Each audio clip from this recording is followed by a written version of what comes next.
제가 그냥 성경을 이렇게 보다가 이제 예표라는 이런 어떤 일종의 안경이죠. 안경, 신학적인 안경을 가지고 이제 구약의 여러 부분에 이런 또 숨은 이런 예표적 밑그림을, 예언적 밑그림을 찾다 보니까 이 라헬과 레아 이야기는 제가 익히 아는 얘기고 또 여러분들 다 아시는 얘기죠.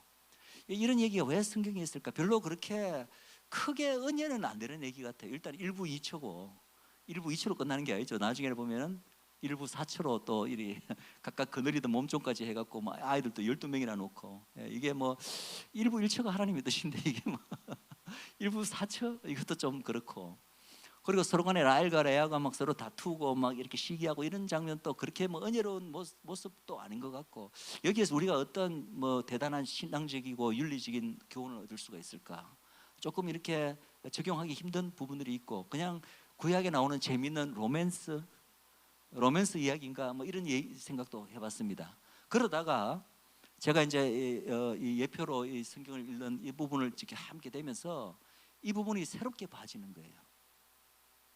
자, 한번 그래서 제가 이제 결론적으로 말씀을 드린다면 이 야곱의 두 신부 라헬과 레아가 각각이 굉장히 어떤 존재를 예표하는 존재라는 거죠.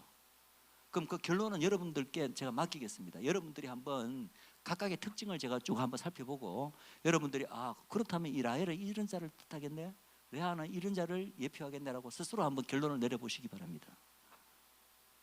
자, 예표로 보는 라헬과 레아.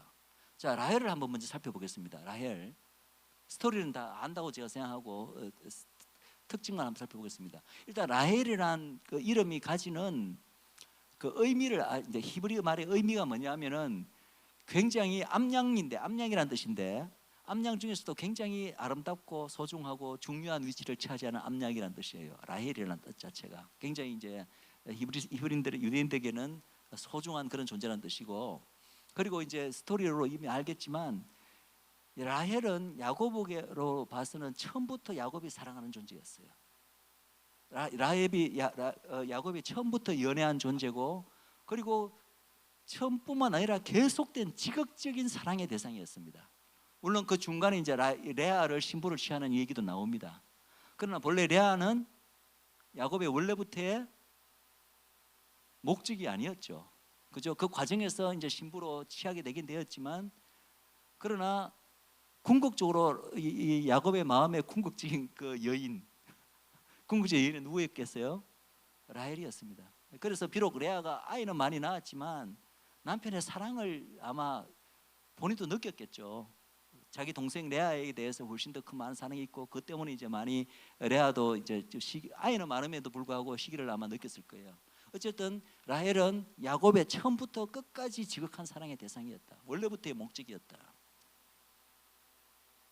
그리고 또 중요한 것은 그럼에도 불구하고 라헬은 오랫동안 아이를 낳지 못하고 괴로워하고 슬퍼하고 그리고 시기합니다. 누구를 시기하죠? 언니 레아를 시기하게 됩니다. 왜? 레아는 아이가 많기 때문에. 그래서 라헬이 이제 통곡하는 얘기가 나오고, 특히 이제 남편인 이 야곱에게 막 짜증을 부립니다. 왜 나에게는 아이를 낳게 해주지 않느냐? 그럴 때 야곱이 막 짜증이 나서 벌컥 화를 내면서 이제 이렇게 응수를 하는데, 뭐라고 응수를 하냐면은 이렇게 이야기를 합니다. 창세기 30장 2절에 보면은 성태치 못하게 하시는 이는 하나님이다. 왜 나 가지고 그렇게 야단이냐? 내가 너 아이를 못 갖게 만드느냐? 뭐 남자로서 하자가 있는 게 아니잖아요. 레아로부터는 아이를 많이 놓는데 성태치 못하게 하시는 하나님의 뜻이다 라고 이렇게 얘기를 합니다. 물론 그 직후에 이제 라헬도 아이를 가지게 되지만, 자, 일단 여기까지만 한번 보겠습니다. 그 이전에 라헬의 통곡은 무슨 얘기냐? 라헬의 통곡 이야기 좀 먼저 잠깐 볼게요. 지금 남편에게 지금 짜증내는 얘기가 아니라 이 라헬의 통곡 얘기는 어디 나오는 얘기냐면은 예레미야서 31장에 나옵니다. 잠깐만요. 자, 예레미야서 31장 15절 17절 우리 같이 한번 읽겠습니다. 시작. 여호와께서 이와 같이 말씀하시니라. 라마에서 슬퍼하며 통곡하는 소리가 들리니 라헬이 그 자식 때문에 애곡하는 것이라. 그가 자식이 없어져서 위로받기를 거절하는도다. 여호와께서 이와 같이 말씀하시니라. 내 울음소리와 내 눈물을 멈추어라. 내 일에 삭슬 받을 것인즉 그들이 그의 대적의 땅에서 돌아오리라. 여호와의 말씀이니라. 너의 장래에 소망이 있을 것이라. 너의 자녀가 자기들의 지경으로 돌아오리라. 여호와의 말씀이니라. 여러분, 이 예레미야서 31장은요 전체가 종말론적인 이스라엘의 회복에 대한 얘기입니다. 마지막에 이스라엘이 회복된다는 얘기예요. 열방으로 사로잡혔던 이스라엘의 자손들이 온 열방으로부터 이제 고토로 귀환하게 되고, 그리고 근데 이제 1차적으로는 이 예레미야 선지자가 언제 선지자죠? 남유다가 바벨론에게 멸망하기 직전에 남유다의 마지막 선지자입니다. 그래서 이 구절을 말씀을 이제 많은 신학자들은 이 구절은 곧 있을 느부갓네살에 의해서 이스라엘의 그 유대인들이 바벨론으로 포로로 잡혀간 이 일에 대한 어떤 예언적인 말이다. 그러나 70년 후에 영원히 잡혀가 있는 게 아니라 70년 후에 바벨론에서 포로로 돌아오게 될 때, 그때의 것을 지금 예언적으로 말하는 것이다. 그런데 어쨌든 여기 보니까 그때 일이라 하더라도 그렇잖아요. 여기에 라헬이 등장한다는 거예요. 라헬은 언젠데 사람이죠? 창세기에 나오는 야곱의 와이프 아닙니까? 근데 지금 이 느부갓네살 남유다 멸망할 시기에 라헬은 이미 죽은 지가 벌써 천수백 년 지났을 때고 이 나올 얘기가 아니잖아요. 더더구나 종말론적인 이 이스라엘의 어떤 마지막 때의 회복의 예언에는 라헬이 등장할 때가 아니에요. 그럼에도 불구하고 여기는 보면은 라헬이 여호와 앞에 통곡을 하는 거예요. 왜? 하나님의 자녀, 그 땅에 하나님의 자녀가 지금 없기 때문에. 그것을 뭐 1차적으로 바벨론 포로로 유대인들이 잡혀갔기 때문에 그 땅이 자녀가 없어졌다 이렇게 이야기할 수도 있고, 또 하나는 열방의 로마에 의해서 멸망한 후에 온 열방의 유대인들이 포로로 잡혀갔기 때문에 지난 2000년 동안 그 땅에 유대인들이 없었다는 것에 어떤 예언적인 구질이 저는 이제 겹쳐적으로 이중으로 겹쳐져 있다고 보는데, 중요한 것은 여기서 그러면 라헬이라고 돼 있는 이 라헬의 존재는 바로 창세기 때 야곱의 와이프인 그 한 여인, 생물학적인 한 인간으로서 그 여인을 가리키는 말이 아니면 여러분들이 아시겠죠. 여기서 라헬은 어떤 존재를 상징할까요? 그 땅에 아이들이 없어졌다고 통곡하는 이 라헬은 뭐를 상징할까요? 예? 라헬은 바로 이스라엘을 상징합니다. 이스라엘, 하나님의 백성인 이스라엘을 나타내는 그것이 라헬이에요. 여러분, 라헬의 혹시 묘지가 어디 있는지 아십니까? 그거는 성경에 금방 나와 있는데, 라헬이 어디서 죽었죠? 라헬이 죽은 장소, 라헬이 언제 죽었죠? 야곱이 에서 만나러 돌아오다가 누구를 낳다가 베냐민을 낳다가 어디서 죽었죠? 장소 베들레헴입니다. 베들레헴, 예수님이 탄생한 장소, 그리고 보아스의 고향, 다윗 왕의 고향, 그 자체가 굉장히 예언적입니다. 라헬이 베들레헴에서 죽고 그 장소에서 이스라엘의 구원자이신 예수님이 태어나시고, 또 다윗이 나중에 또 태어나게 되죠. 그리고 베냐민도 이제 그 장소에서 태어나게 됩니다. 베냐민이 아까 요셉의 생애에서 뭘 나타낸다고요? 예수님을 따르는, 예수님을 믿는 메시아닉 유대인들을 예표하는 존재가 베냐민이다. 근데 요셉은 예수님을 예표하는 것이고, 그래서 예수님을 예표하는 요셉의 어머니, 그리고 또 예수님을 따르는 메시아닉 주인 베냐민이 그걸 예표하는데, 그 베냐민의 어머니가 바로 라헬이에요. 근데 그 라헬이 죽은 장소가 하필이면 예수님이 태어난 장소 베들레헴이야. 그죠? 근데 이 베들레헴에서 지금 이제 라헬이 통곡한다는 얘기예요. 그래서 마태복음에 사실은 이 구절이 마태복음에 인용되었을 때는 어떤 맥락에서 이용됐냐면은, 헤롯 왕에 의해서 왜 그 왕들이 찾아서 왕이 태어났다니까 헤롯 왕이 이제 박사들에게 나한테 오라 그랬는데 박사들이 안 오고 전부 다 딴 길로 돌아가고 나니까 나중에 물어갖고 베들레헴 왕이 태어난 장소 어디냐 이래서 베들레헴 지경에 있는 아이들 2살 이하의 어린아이들을 다 죽였잖아요. 그때 이 구절 말씀이 인용이 됩니다. 마태복음에. 그러면서 하나님의 예언의 말씀이 응했더라 이렇게 되는데, 놀랍게도 하나님의 예언의 말씀은 물론 신약 성경에 그렇게 인용이 되어 있지만 겹겹의 의미가 있습니다. 결론적으로 말씀드린다면 라헬은 여기서도 하나 우리가 대표적인 예를 보듯이 한 개인적인 한 여자, 야곱의 아내였던 한 그 고대에 살았던 여자라는 의미가 아니라 여기서도 보듯이 라헬은 어떠한 한 존재를 예표하는 존재인데 그것은 바로 하나님의 언약 백성 이스라엘이에요. 이스라엘의 자녀들이 하나님의 범한 죄로 인해서 그 땅에 있지 못하고 바벨론으로 혹은 온 열방으로 팔려갔을 때 그 어미인 라헬이 통곡한다는 거예요. 근데 이 라헬이 뭔가 이스라엘 민족과 뗄래야 뗄 수 없는 이런 예표적인 이런 거로 연결되어 있는 것을 유대인들도 뭔가 희미하게 아는 것 같아요. 왜냐하면 제가 이스라엘에 갔을 때 그 열조인 아브라함 그리고 이삭, 야곱, 그 다음에 레아, 리브가, 사라 이 6명의 무덤은 다 한 군데 모여가 있습니다. 어딘지 아시죠? 헤브론에 그 6명의 무덤이 이렇게 모여가 있어요. 근데 라헬은 베들레헴에서 죽었기 때문에 야곱의 아내였음에도 불구하고 라헬의 무덤만은 뚝 떨어져서 베들레헴에 따로 있어요. 그래서 제가 헤브론에도 가보고 베들레헴에도 가봤는데 헤브론에 가봤을 때는 유대인들이 별로 없더라고요. 그가 아브라함의 무덤도 있고 이삭의 무덤도 있고 야곱의 무덤도 있고 정말 함에도 불구하고 정작 거기에는 유대인들이 그렇게 많지 않고 오히려 유대인들이 제일 어디서 많이 모여서 토라를 읽고 막 이렇게 기도를 하고 있냐면은 베들레헴에 가서는 라헬의 무덤에서 그렇게 기도를 하고 있더라고요. 그래서 제가 그때 뭔가 좀 깨달았습니다. 아, 이 사람들이 이 라헬이라는 존재가 단순히 그냥 한 그 야곱의 아내였던 존재가 아니라 이 유대인들은 뭔가 영적으로 이 라헬이라는 존재와 자기 민족이 뗄래야 뗄 수 없는 어떤 깊은 관계에 있는 것을 이분들이 뭔가를 느끼고 있구나, 알고 있구나. 그래서 그 라헬의 죽음을 그렇게 애도하면서 마치 이스라엘의 죽음을 상징하듯이 거기서 그렇게 토라의 말씀을 읽고 기도하고 있다는 것을 깨달았습니다. 그래서 한번 보십시오. 다시 아까로 돌아가면은 이 예도 보듯이 가장 중요한 위치를 차지하는 암양이다. 야곱, 이때 이제 사실은 야곱과 라헬과 이 레아 이 세 명의 관계에 있어서는 야곱은 누구를 예표할까요? 야곱은 예수 그리스도를 예표합니다. 예수 그리스도를 예표합니다. 예수 그리스도가 처음부터 그리고 처음부터 신부로 삼았고 처음부터 사랑했고 처음부터 지극히 자기의 온전한 신부를 만들기 위해서 끊임없이 노력한 그 대상이 라헬인데 라헬은 바로 이스라엘을 상징한다. 뿐만 아니라 또 라헬의 특징이 뭐냐면은 아이를 낳지 못한다는 거예요. 여러분 이스라엘을 성경에서 가리켜서 계속해서 어떤 존재로 묘사하고 있는지 아십니까? 이거는 사실 또 다른 제 성경 공부 주제인데 제가 시간이 없어서 이번에는 그 말씀을 못 전하게 되었습니다.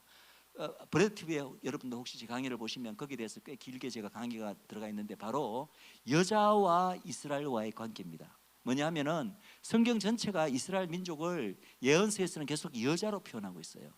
근데 그냥 여자가 아니라 어떤 여자냐면은 아이를 가지고 싶은데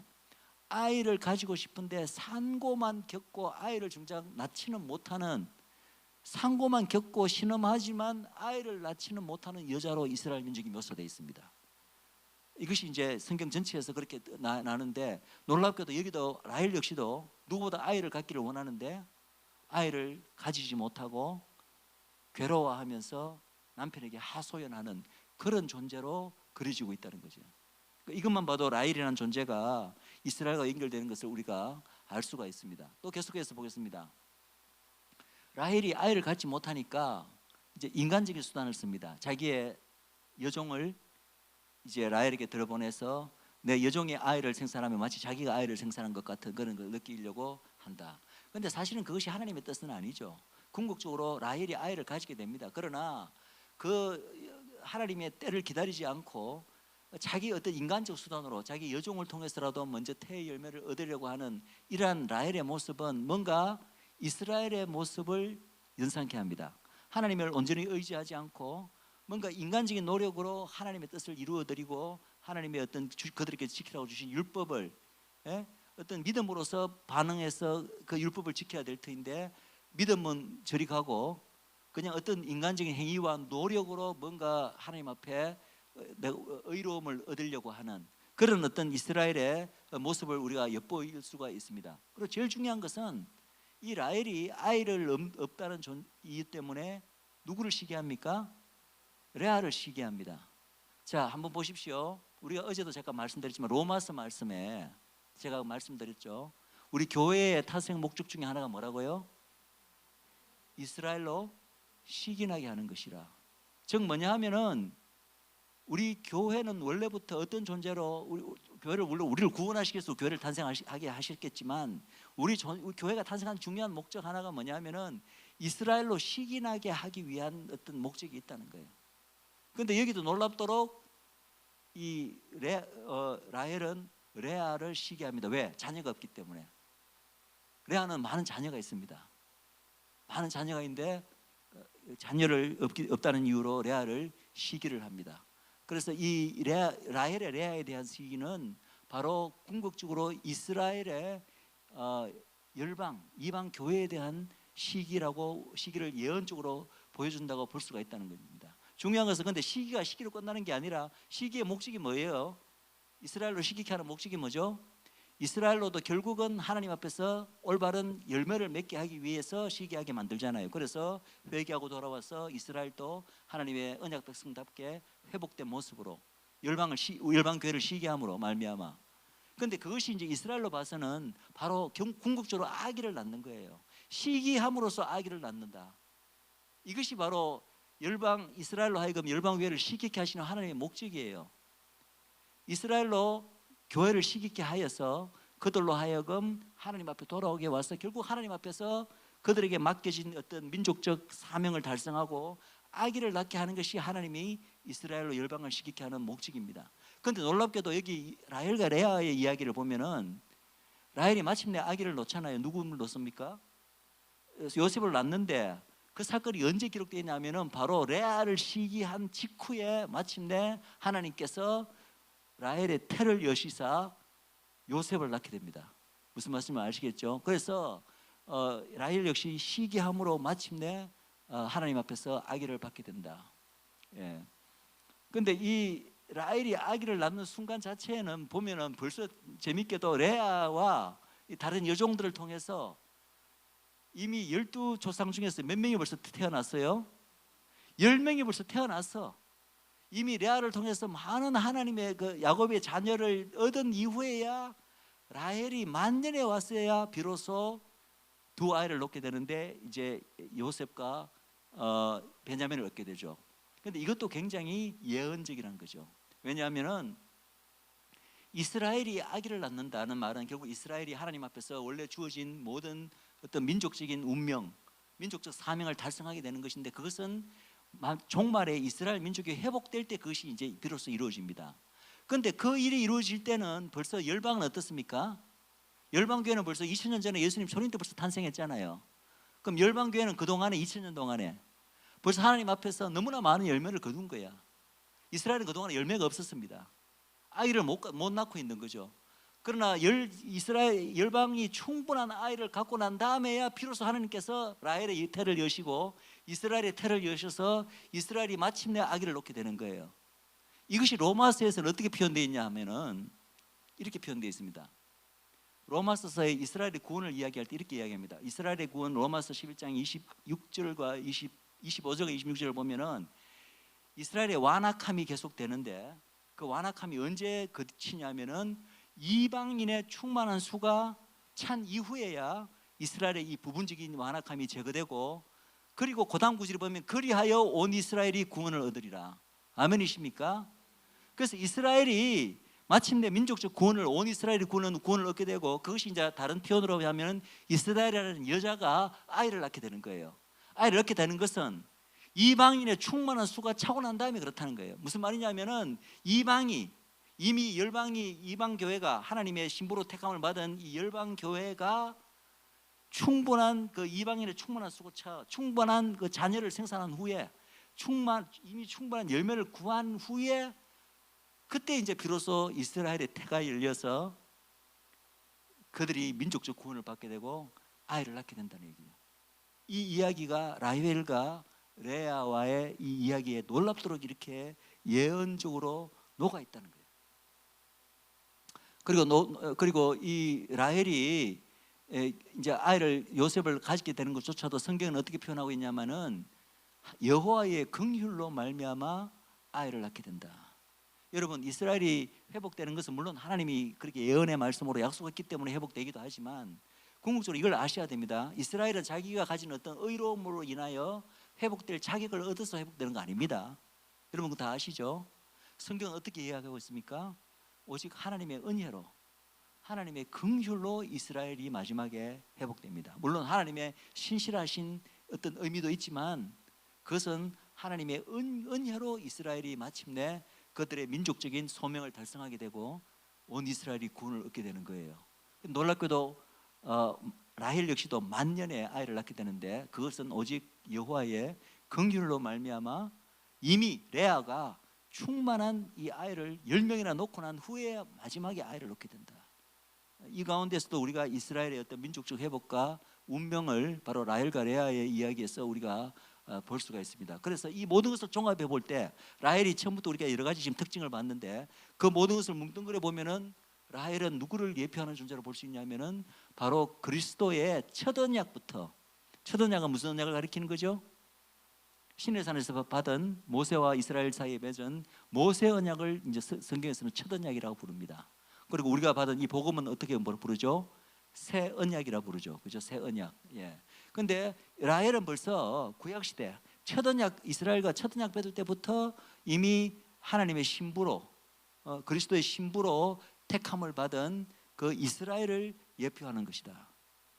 자, 그렇다면 이제 라헬의 두 자녀 이야기는 제가 그냥 넘어가겠습니다. 라헬의 두 자녀가 바로 요셉인데 요셉은 바로 예수 그리스도를 예표하는 것이고, 그리고 이제 심한 상고 끝에 베냐민을 낳게 되는데 이 베냐민은 바로 요셉이 가장 사랑하는 형제이자 바로 예수를 믿는 이스라엘의 남은 자, 바로 메시아는 유대인들을 나타낸다는 얘기는 제가 이야기했고, 예, 이거는 넘어가겠습니다. 자, 레아를 한번 보시죠.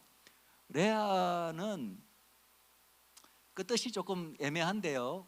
레아의 뜻은 애써 일하다 지치다라는 뜻입니다. 라헬의 뜻이 아주 사랑스러운 암양이라는 거하고는 조금 좀 대조가 되죠. 애써 일하다 지치다. 자, 본래 레아는 야곱의 원래의 타겟은 아니었습니다. 타겟은 아니었는데 라헬을 신부를 얻으려고 하다가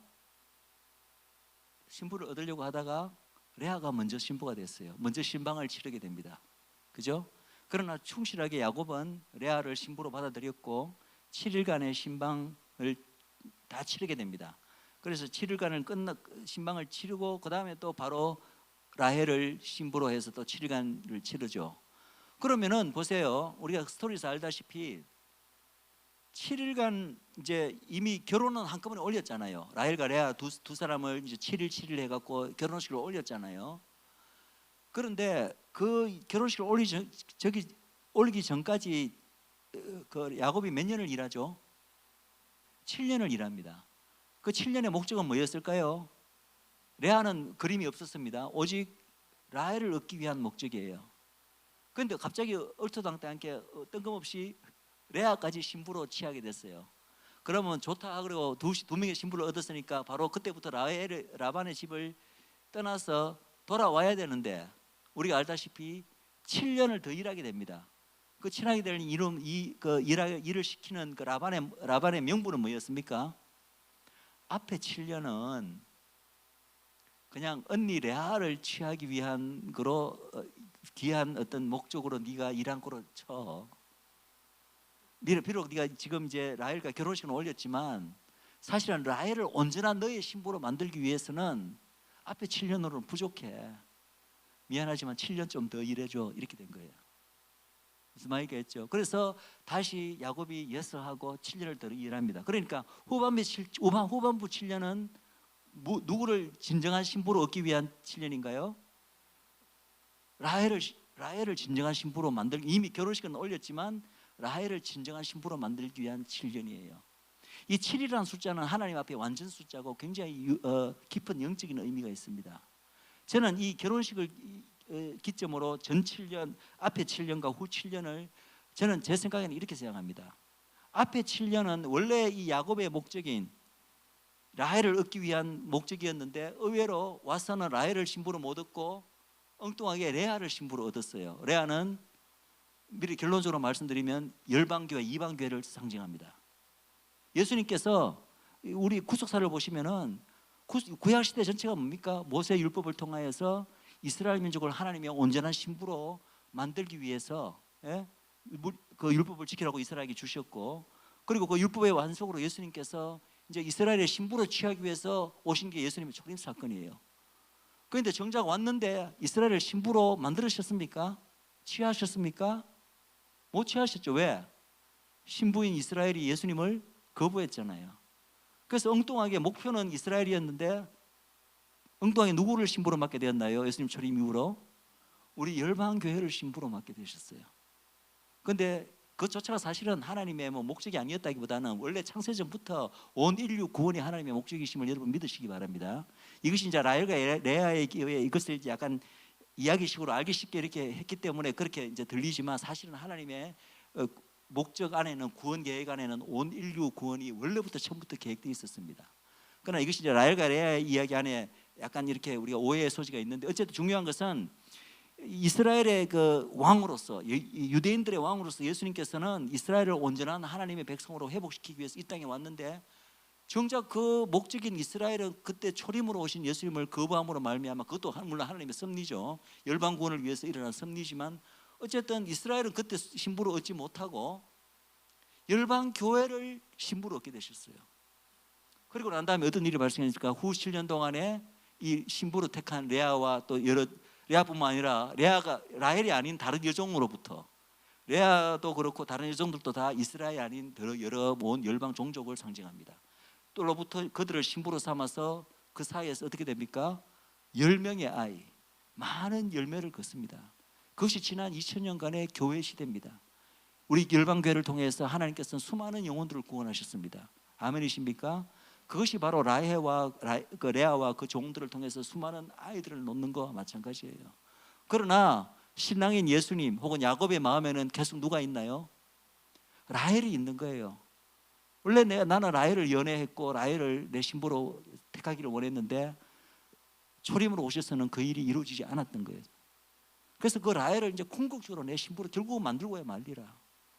그래서 7년을 뭐같이 또 일하는 게 야곱의 이야기 아닙니까? 예수님께서 지금도 일하고 계십니다. 하늘에서 누구를 회복시키시기 위해요?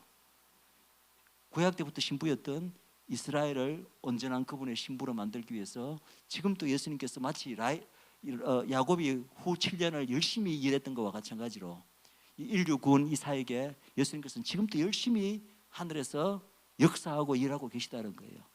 그래서 결국은 어떻게 됩니까?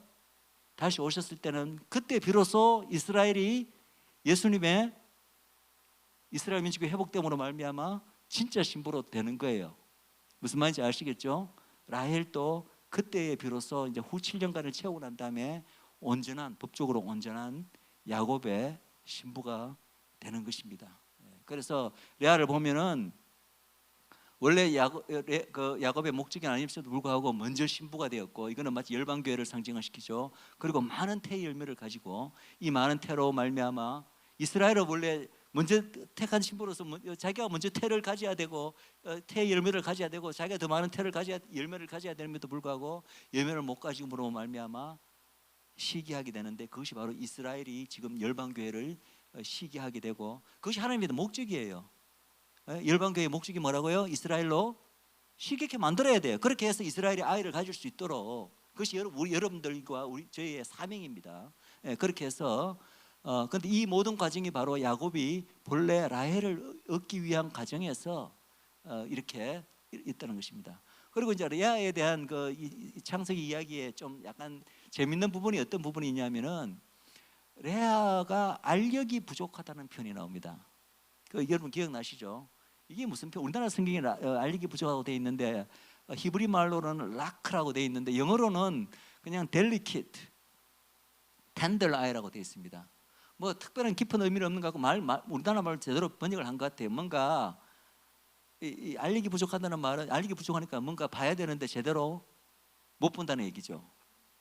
영적으로 뭔가 좀 막혀 있는 부분이 있어서, 저는 뭐 여러분들 혹시 들으면 기분이 나쁠지 몰라도 저는 이것이 약간 우리 열방교회와 또 연결되지 않나 싶습니다.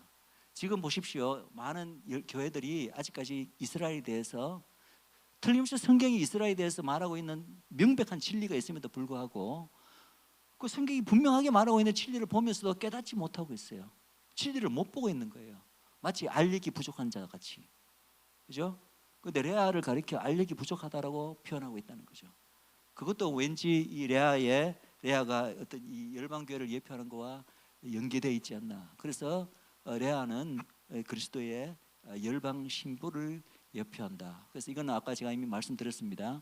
야곱의 첫 7년의 섬김은 바로 라헬을 얻기 위해서 수일같이 일한 그 시기인데 바로 예수님의 초림까지 구약 시대의 그리스도의 사역을 예표하는 것이라면, 근데 그 섬김의 결과로 라헬을 얻기를 원했는데 엉뚱하게 두 신부를 얻게 되었는데, 사실은 라헬을 온전히 얻은 게 아니죠. 타겟으로 원래 목표하지 않았던 열방 신부를, 레아를 먼저 확실하게 얻게 되고, 그리고 또 나머지 7년을 더 일해야 된다는 거죠. 야곱은 라헬을 온전한 신부로 만들기 위해서 그 기간이 바로 이스라엘의 민족적 구원을 이루어서 이스라엘이 참다운 하나님의 백성, 하나님의 신부로 탄생되기 위해서 바로 지금 또 열심히 일하고 계신 두 번째 7년, 야곱이 두 번째 7년의 섬김을 바로 이 지금의 열방교회 시대로 우리가 예표적으로 볼 수가 있다고 생각합니다. 그래서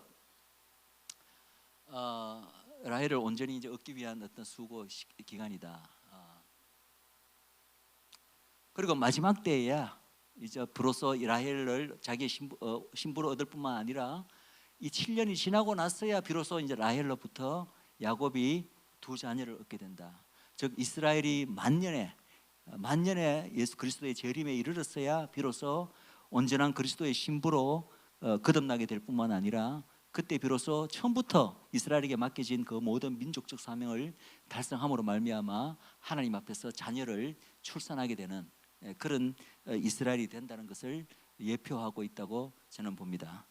그래서 저는 뭐 이것이 성경적 진리라고 이렇게 제가 이야기하기보다는, 제가 보는 이런 예표로서 성경을 보는 시각에 의해서 이 라헬과 레아의 이야기를 보니까 이게 단순히 구약에 나오는 그냥 재밌는 러브 스토리다, 로맨스 이야기다 라는 차원을 떠나서 어쩌면 이것이 이러한 예언적인 밑그림을 품고 있지 않을까라는 생각을 여러분들과 나눈 것입니다. 그래서 여러분들이 최에스라 선교사가 어디 가서 이것이 막 마치 성경의 진리인 것처럼 막 이렇게 이야기했다, 이렇게는 여러분들 생각하지 마시고, 여러분들이 한번 쭉 보시고 스스로 과연 그러한가, 여러분들이 동의가 되는가 한번 스스로 생각해 보시고 한번 판단해 보시기 바랍니다. 그러나 라헬과 레아의 이야기를 떠나서 그 이전에 나눈 그 장자권 분교와 관련된 얘기, 야곱과 에서의 그것에 관한 얘기는, 그것은 제가 분명하게 이야기할 수 있습니다. 그것은 성경에 너무나 많은 분명한 구절들이 그 사건에 대해서 분명하게 정의를 내리고 있고, 그 성격에 대해서 분명하게 판정을 내리고 있기 때문에 그 하나님의 말씀에 우리가 우리의 어떤 판단이나 우리의 생각이나 우리의 의견을 다 내려놓고, 인간적인 판단을 내려놓고 하나님의 말씀에 우리가 맞추어야 된다고 믿습니다. 그리고 중요한 것은 그 사건이 가지는, 오늘날에 우리에게 가지는 의미가 무엇인가. 한마디로 말씀드리면 이스라엘은 하나님의 장자로 택함을 받았고, 처음부터 그랬고, 한 번도 장자권이 딴 데로 넘어간 적이 없었으며, 마지막 이스라엘이 장자권을 회복하는 데 있어서도 그것이 결국 장자인 교회로부터 부당하게 이스라엘에게 당시 장자권이 넘어가는 게 아니라는 얘기죠.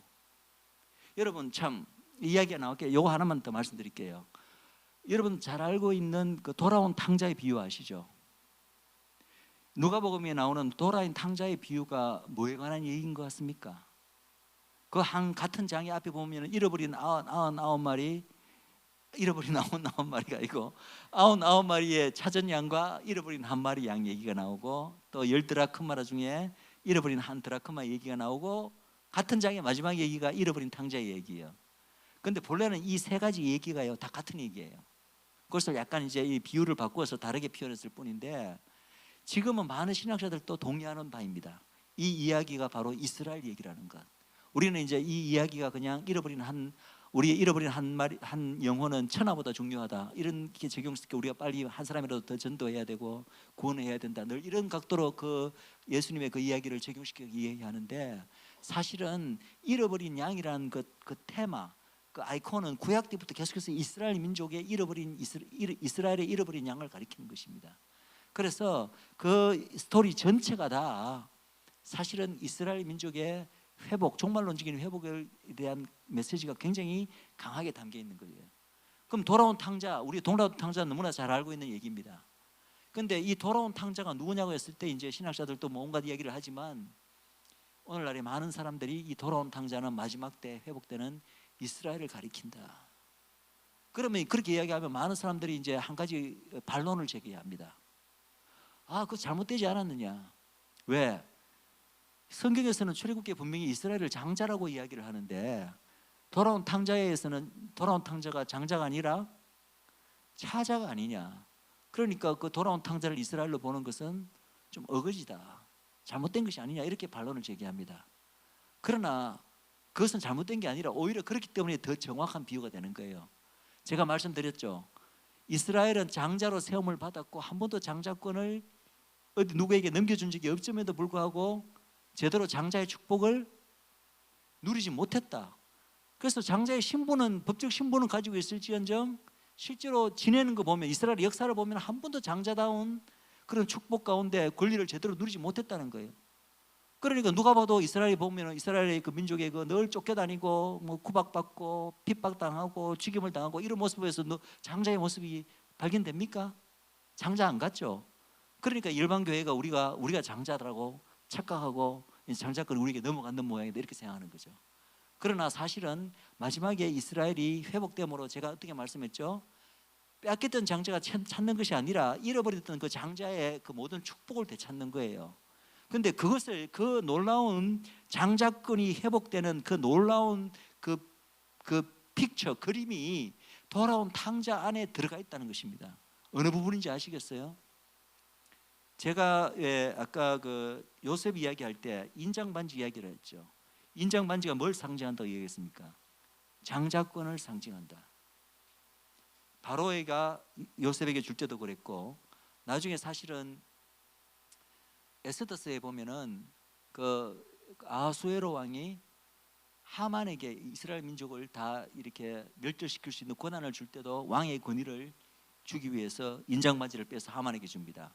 중요한 것은 이 인장 반지를 왕이 준다 혹은 아버지가 누구에게 준다는 말은 아버지의 경우에는 이제 장자권을 넘겨준다는 의미고, 왕에게 있어서는 왕적인 그 모든 권위를 신하에게 이렇게 부여한다는 의미예요.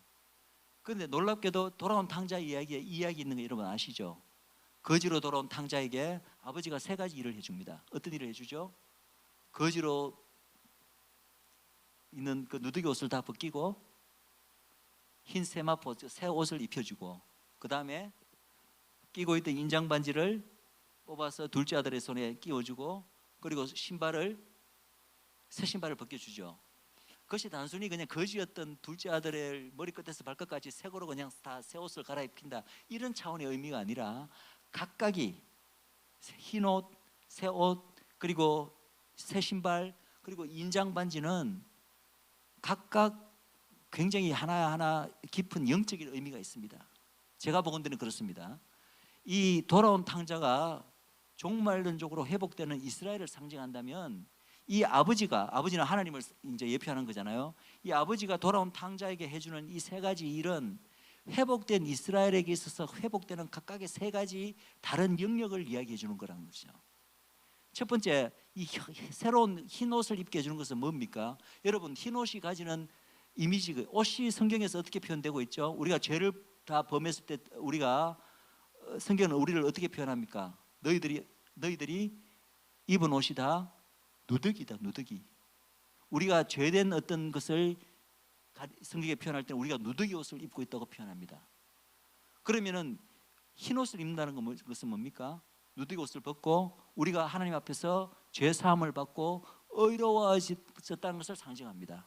그래서 계시록에서도 보면은 그 흰 옷 입은 성도들을 가리켜 흰 옷이 뭘 상징하는 것인가? 바로 의로움을 입은 성도들의 거룩한 행실이라고 그렇게 이야기하고 있습니다. 즉 뭐냐 하면은 이스라엘은 하나님 앞에 계속해서 죄를 지은 배역하는 민족이었음에도 불구하고 종말론적으로 요셉 이야기도 보았지만 이스라엘이 회복될 때 하나님께서 한꺼번에 이스라엘 민족의 전체적인 그 죄를 사하여 주는 민족적 죄사함이 임하게 된다고 우리가 배웠잖아요. 그런데 마찬가지 이 돌아온 탕자, 거지로 돌아온 이 이스라엘에 대해서 하나님께서 그 누더기 옷을 벗기고 새 옷을 입혀준다는 말은 바로 이스라엘 민족에게 그 민족적 죄사함을 준다는 것을 나타내는 것입니다. 그리고 이 인장반지를 뽑아서 준다. 저는 바로 이것을 어떻게 해석하느냐 하면은 바로 본래부터 장자 민족인 이 이스라엘이, 그러나 아버지에 대한 배역으로 말미암아, 하나님께 대한 배역으로 말미암아, 불순종으로 말미암아 한 번도 장자다운 신분의 어떤 그 걸맞는 축복과 권리를 누리지 못하고 정말 거지같이 구속사 내도록 지내온 민족이 이스라엘입니다. 그러나 이스라엘이 마지막에 회복되고 나면 하나님께서 뭐까지 회복시켜 주신다? 장자권까지 회복시켜 주시는 거예요. 그래서 내가 2배로 내가 너희들에게 다 갚아주리라, 이런 표현이 있는 거잖아요. 그런데 그것을 상징적으로 보여주는 것이 바로 장자권을 상징해 주는 반지를 빼서 바로 둘째 아들에게 끼워주는 것입니다. 그것은 장자가 아니면 아버지로부터 그 인정반지를 받을 수가 없습니다. 그리고 이제 세 번째는 신발을 벗기고 새 신발을 신겨주는 거죠. 여러분, 성경에서는 신발이 어떤 이미지를 가지고 있나요? 제가 한 가지 힌트를 드릴게요. 복음 들고 산을 넘는 자의 발이 얼마나 아름다운고, 또 에베소서 6장의 영적 전쟁에서도 하나님의 전신갑주를 가운데 신발을 어떻게 표현하고 있습니까? 평화의 복음에 예비된 신발, 이렇게 표현하고 있죠. 즉 신발이 상징하는 것은 하나님으로부터 받은 사명을 의지합니다. 사명을 의미합니다. 본래 이스라엘은 하나님의 백성으로 선민으로 선택을 받을 때 온 열방을 향한 민족적 사명을 받았어요. 그러나 이스라엘이 지금까지 그 민족적 사명을 제대로 수행했나요? 수행할 수 있었나요? 못했습니다. 왜? 그 민족이 하나님에 대한 불순종과 배역으로 말미암아 틀림없이 하나님부터 사명을 받았는데 그 사명을 제대로 수행하지 못했다는 거죠. 그 사명을 어떤 의미에서는 잃어버렸다고도 볼 수 있습니다. 그런데 마지막에 이 돌아온 탕자에게 대해서 하나님께서 새 신발을 신겨주십니다. 그것은 무엇입니까? 이 민족에게 잃어버렸던, 제대로 성취하지 못했던 그 사명을 회복시켜 주시는 것입니다.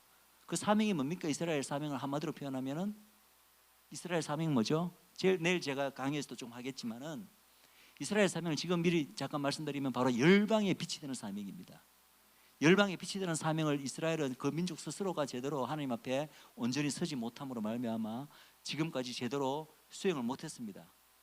이스라엘 민족이 제대로 수행을 못하니까 그 민족적 사명을 이스라엘 민족 전체를 대표하는 왕이 먼저 오셔서 수행을 하셨습니다. 그분이 누구시죠? 예수 그리스도. 그래서 우리가 예수님을 뭐라고 부르죠? 열방의 빛, 그죠?